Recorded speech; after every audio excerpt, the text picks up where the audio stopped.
Hello, I'm Raymond and this is Nightline, news making the headlines.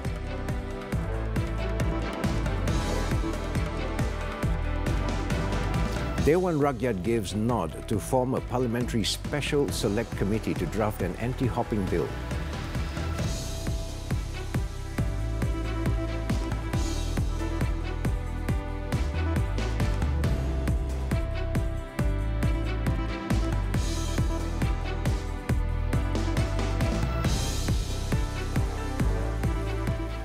Good morning. The Dewan Rakyat has adopted a motion to form a parliamentary select committee to draft an anti-hopping bill.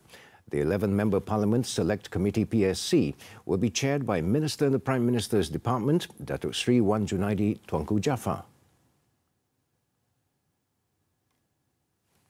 Committee are Datuk Sri Azalina Othman Said, Datuk Sri Muhammad Nazri Abdul Aziz, Datuk Sri Wilfred Madius Tangau, Lukanisman Awang Sauni, Hanipa Maidin, Gobind Singh Deo, Datuk Sri Saifuddin Nasution Ismail, Datuk Darrell Lay King, Datuk Sri Hamzah Zainuddin and Datuk Sri Taqiyuddin Hassan. Jawatankuasa pilihan khas boleh menyebut mana-mana pihak seperti ahli-ahli parlimen, pakar-pakar perundangan dan perlembagaan, badan-badan bukan berkepentingan iaitu NGO dan masyarakat madani, civil society serta individu-individu lain untuk hadir dalam persidangan jawatankuasa pilihan khas dari masa ke semasa. Jawatankuasa ini berhak untuk menentukan penjadualan persidangan mereka sendiri sama ada diadakan di parlimen ataupun di mana-mana tempat lain mengikut kesesuaian. The Select Committee will look into the recommendations made by MPs during Monday's debate on a proposed constitutional amendment to provide power to create anti-hopping legislation. Datuk Sri Wan Junaidi, in winding up the debate, said the Select Committee will look into a specific definition on party hopping, repealing Article 48(6) of the Federal Constitution, making any other constitutional amendments and drafting the anti-hopping law itself. The special sitting on Monday continued with 59 MPs taking part in the debate. Among them were the opposition leader and Padang Rengas MP.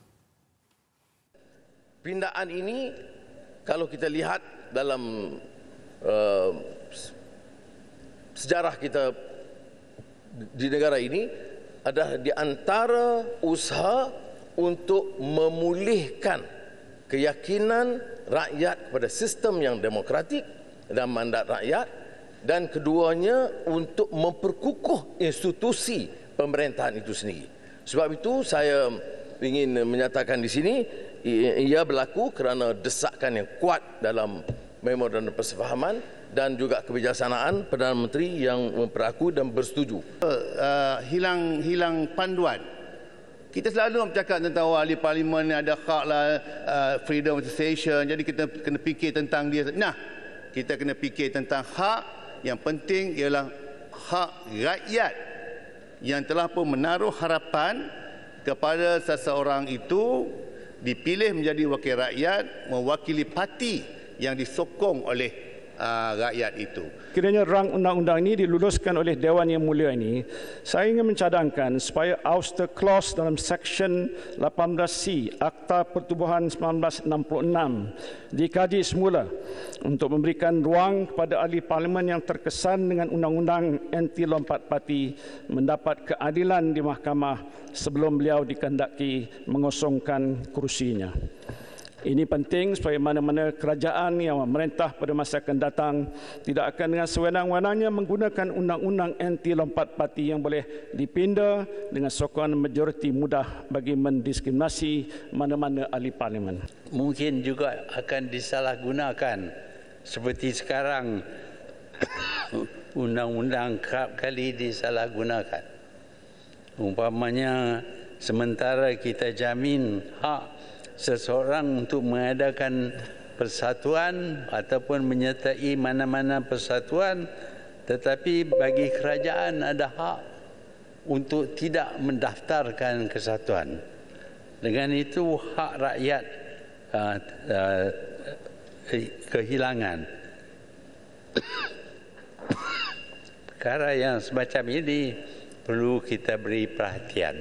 Saya harap bulan Mei ini saya pun setuju dengan rakan-rakan di sana. Kita settle down isu ini, baru kita pilihan raya. Kalau tidak, rakyat di luar sana mereka menunggu nih apa yang kita buat. Sudah ada di sini. Cukuplah. Tidak perlu lagi lompat. Yang ada kes mahkamah hadapilah. Macam saya, apa juga. Banyak juga tekananmu lompat sini. Saya kata tidak. Dari dulu prinsip saya, tidak ada lompat-lompat. The Prime Minister on Monday said that the Special Aidilfitri Financial Aid 2022, announced on April 5th, is for all eligible civil servants and pensioners, including those not fully vaccinated against COVID-19. Datuk Sri Ismail Sabri Yaakob said this earlier in his earlier announcement that his earlier announcement never mentioned any exclusion of payments based on the vaccination status of civil servants. In a statement, he said the move is to ensure that all civil servants or pensioners eligible for the assistance will not be left out. Following this, he has directed Public Service Director General Datuk Sri Muhammad Shafiq Abdullah to cancel Article 6 in the Special Aidilfitri Financial Aid 2022 circular dated April 8, 2022. However, Datuk Sri Ismail Sabri said other matters stated in the circular are still applicable. The Prime Minister urged all members of Keluarga Malaysia to complete their COVID-19 vaccination for the well-being of all, although it is not compulsory.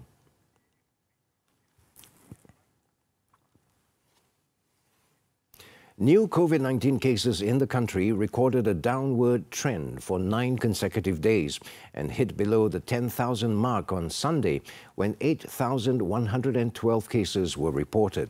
The last time the nation recorded new cases below the 10,000 mark was on February 5th this year with 9,117 cases. Health Director General Tan Sri Dr. Noor Hisham Abdullah said of the new cases reported, 8,056 cases, or 99.31%, were in categories 1 and 2, while the remaining 56 cases, or 0.69%, were under categories 3, 4 and 5. Of the total 56 cases, 17 patients were either unvaccinated or only received 1 vaccine dose. 21 patients were fully vaccinated without booster shots, while 18 were fully vaccinated including booster shots. According to the Health Ministry's COVID Now data sharing website, there are 145,798 active cases in the country, with 97.7% or 142,513 cases that are undergoing home quarantine.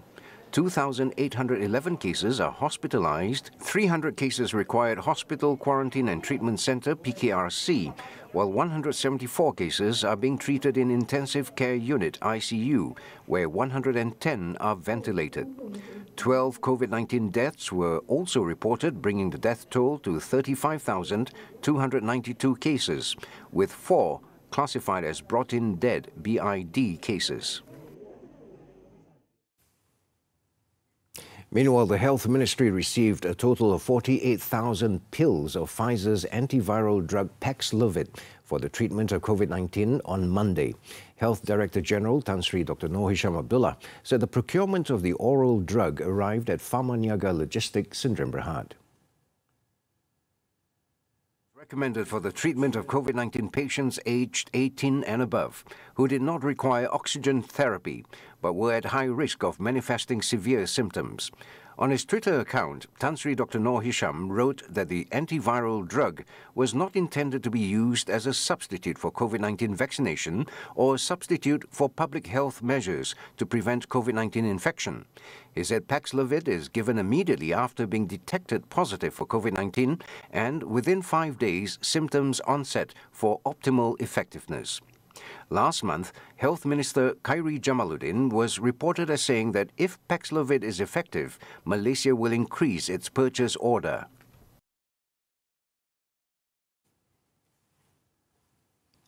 Fugitive businessman Nicky Liao Sun Hee, who is wanted for multiple money laundering and commercial crime cases, was on Monday detained by authorities after he surrendered to police following a year-long hunt. According to Bukit Aman Commercial Crime Investigation Department CCID Director Dato' Muhammad Kamaruddin Maddin, Liao surrendered himself at the CCID headquarters in Kuala Lumpur at 11 a.m. Said the 34-year-old Liao, who has an arrest warrant against him, is expected to be charged in court to face criminal charges for money laundering.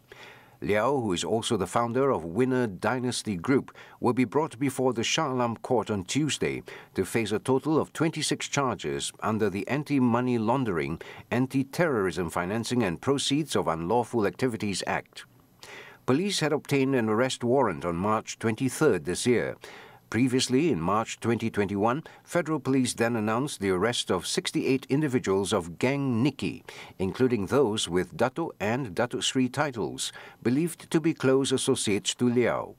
Liao was also previously arrested for assaulting two People's Volunteer Corps Rela members who were on duty at the Ko Ong Ya Temple in Kuala Lumpur in 2019. He was later acquitted and discharged.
Welcome back to Nightline. On to the foreign news now.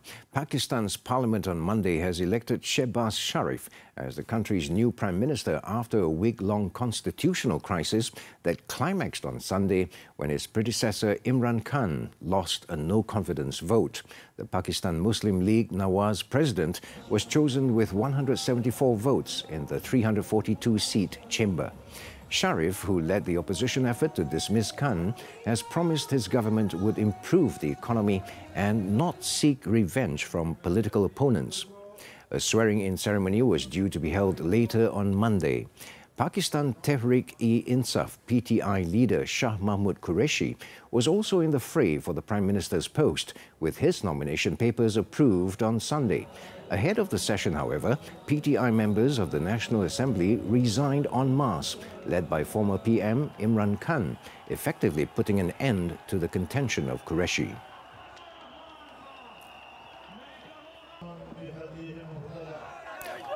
The removal of Imran Khan as Prime Minister has set Pakistan on an uncertain political path, with his supporters taking to the streets in protest as the opposition installed his replacement. Tens of thousands of Khan supporters, with the youth who make up the backbone of the crowds, have marched in cities across the nation, waving large party flags and shouting slogans in solidarity with the ousted Prime Minister. The supporters of the cricket star turned politician have accused the United States of orchestrating his removal, and his party walked out of Parliament shortly before the no-confidence vote.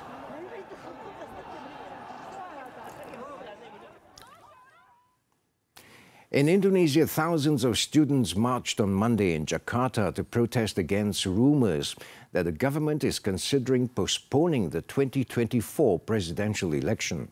This was said to allow President Joko Widodo to remain in office beyond the two-term legal limit, calling it a threat to the country's democracy. Authorities have blocked streets leading to the heavily guarded presidential palace and parliament building, where protesters attempted to march in order to demand the lawmakers not to delay the election or amend the constitution. The idea of extending Widodo's tenure either by changing the constitution or delaying the 2024 election has fueled concern about a threat to hard-won democratic reforms. Widodo, however, has denied the speculation and urged ministers as well as security chiefs to cease discussion of the issue and said it was clear that an election would be held in February 2024 as planned.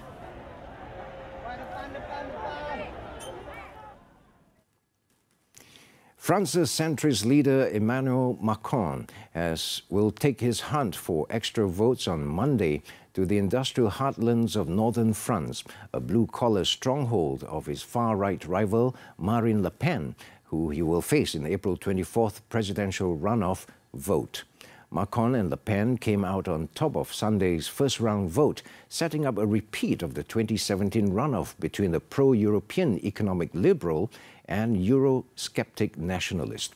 An Interior Ministry count showed that with 97% of votes counted, Macron had won 27.6% of voter support, while Le Pen secured 23.41% and Mélenchon 21.95%. Polls predict a close-fought second round, with one survey projecting Macron will win with just 51% of the vote and 49% for Le Pen. The gap is so tight that victory either way is within the margin of error.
Golf.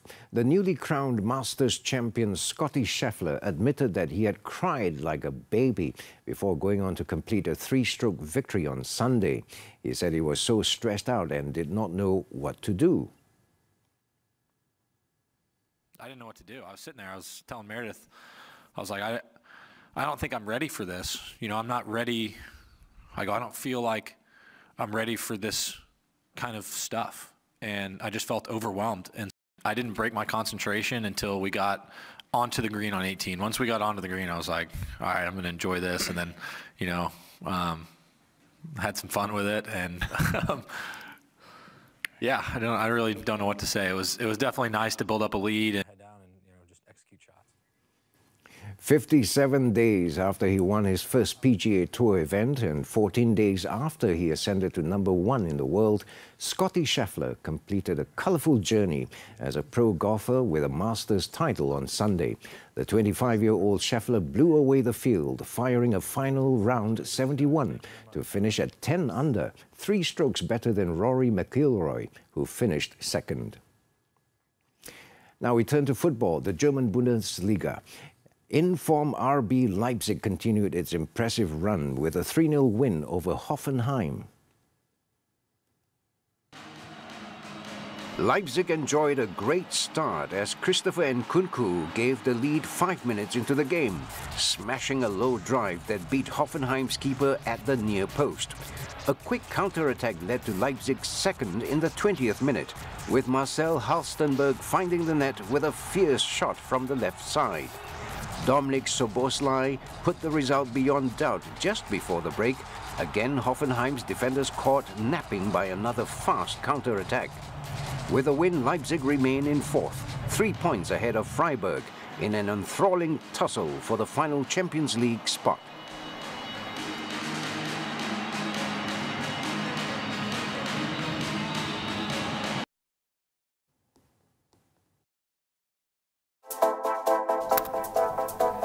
Di saat ini, negara dalam usaha untuk menghentikan penyebaran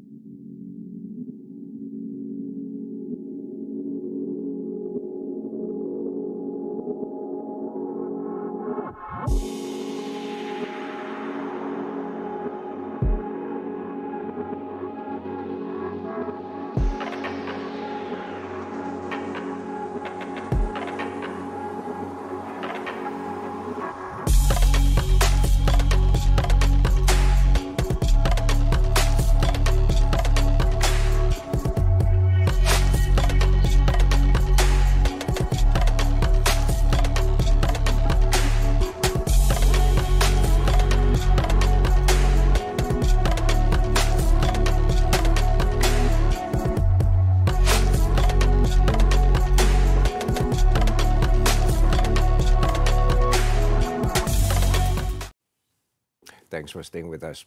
In Pahang, a 25-year-old woman and her parents were killed in a road accident at kilometer 128 of Jalan Kuantan Johor Bahru in Rompin on Monday afternoon.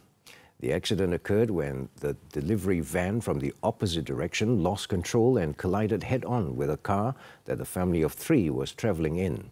Pahang Police Traffic Enforcement and Investigations Department Chief Superintendent Kamarul Zaman Juso said the van also collided with a lorry. In the 1:30 p.m. crash, all 3 victims died on the spot. They were identified as the car driver, Nur Rawiyah Abu Sama, and her parents, 74-year-old Abu Sama Muhammad and Saripah Abdul Malik, 59. Another passenger in the car, year-old Muhammad Haras Mikhail Shafiq Haikal, escaped unhurt. All 4 victims in the car were from Kampung Gading, Jalan Muazzam Shah. The bodies of the victims were taken to the Rompin Hospital. The drivers of the van and lorry were also injured. The case is being probed under the Road Transport Act 1987 for causing death by reckless or dangerous driving.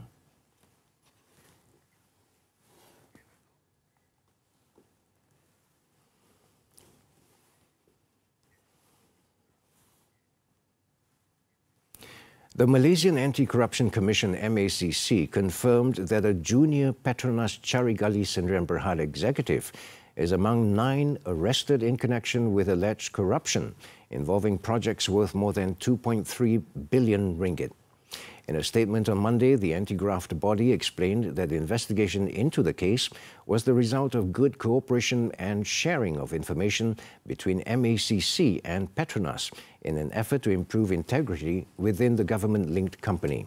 Aside from the Petronas Carigali employees, 8 other individuals remanded were owners and senior officials of companies, mainly contractors and vendors. On Friday, the MACC obtained remand orders against 6 individuals from the Putrajaya Magistrates Court and 2 from the Kuching Magistrates Court. A 9th person was arrested and remanded in Bintulu, Sarawak on Saturday. Petronas, in a statement last Saturday, confirmed that its junior executive was nabbed by the MACC for suspected involvement in corruption.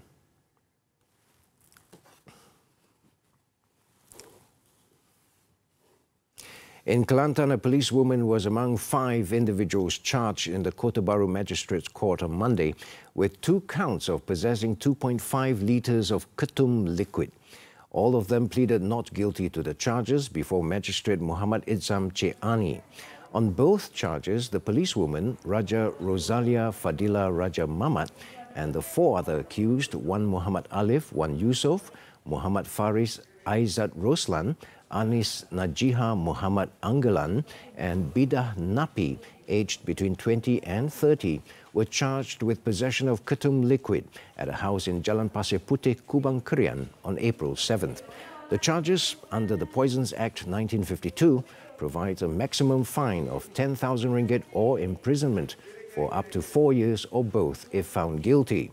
The court allowed bail of 4,500 ringgit each on both charges and set June 13th for mention.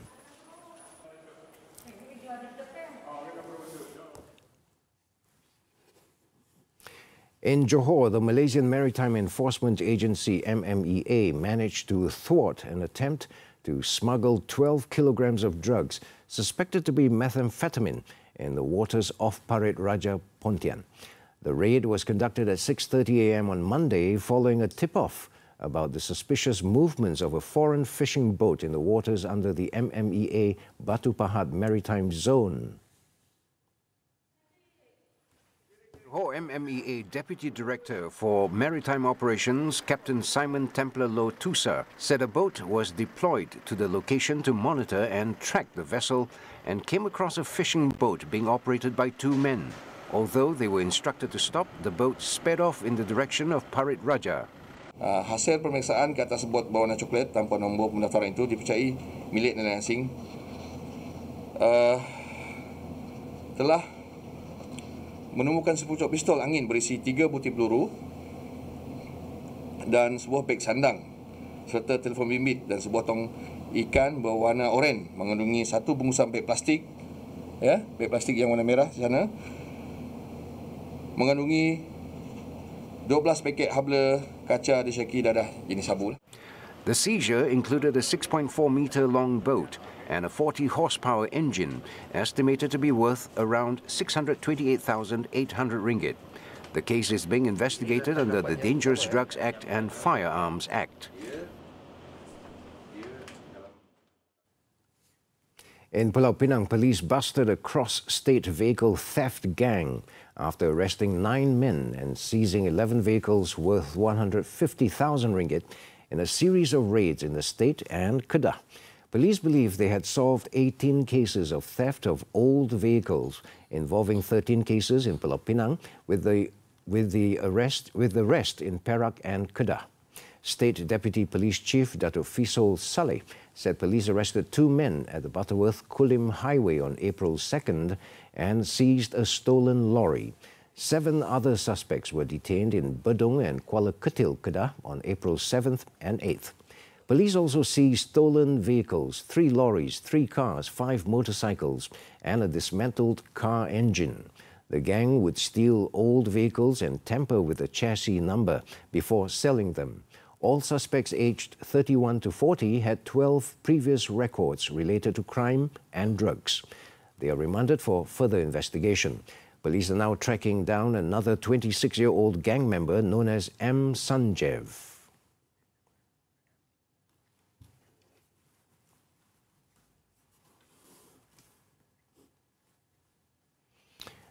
And as we wrap up Nightline this time around, let's take a look at this visual from a drone that captured the moment a surfer glided over a bull shark.